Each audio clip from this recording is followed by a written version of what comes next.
Welcome to Muscle Testing University and your second lesson. So to review, first lesson was not on how to do muscle testing, but on the underlying philosophy necessary to do it accurately and effectively long term. And that was that there are 3 parts to tapping into an ecstatics, actually 4 parts.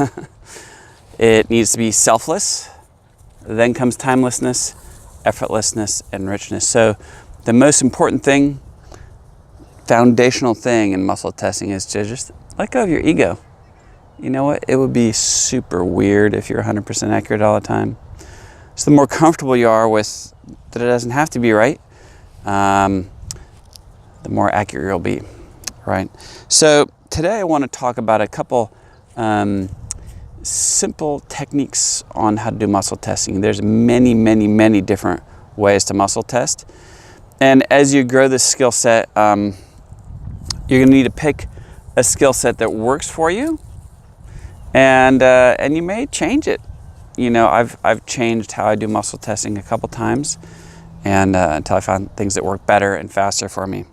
So when we're talking about muscle testing, we're talking about making a statement and then checking in your physiology whether your muscles are stronger and have more integrity, more coordination, or if something's wrong, they have less strength, less coordination. So I'm going to give you a quick example. Probably the absolute most basic, most simple way to muscle test is something we call the sway test, right? And a sway test is just to stand neutrally, close your eyes, relax, make a true statement to yourself or out loud, like my name is Steven. And if I give it time, I'll notice myself slowly adjust, and then I'll start going forward, okay? If I do that same thing and then make a statement I know is false, like my name is Robert, right? And you may go like this a bit, just relax until you get one distinct direction. So a sway test is very effective for a lot of people, and it's a great introductory technique. But one thing to keep in mind is it's kind of slow. And down the road, you're going to want to use a technique that you can do very quickly over and over again. So another technique that we'll talk about today is you could use your tongue, right? So your tongue is a muscle. It has strength, integrity, coordination. So if I wiggle my tongue back and forth in my mouth, left to right, right there, it's easy, right? So if I want to say, okay, how does my tongue movement, what does it feel like if something's accurate for me, right? I would say, my name is Steven, and then I wiggle my tongue. It's easy. So how does it feel? Then I want to know, well, how does it feel if I make a false statement? So I say, my name is Susan. It's like I can do it, but it's like I've had a few too many beers. You know, it's just real lack of coordination. And so for some of you, the difference between those two might be very subtle.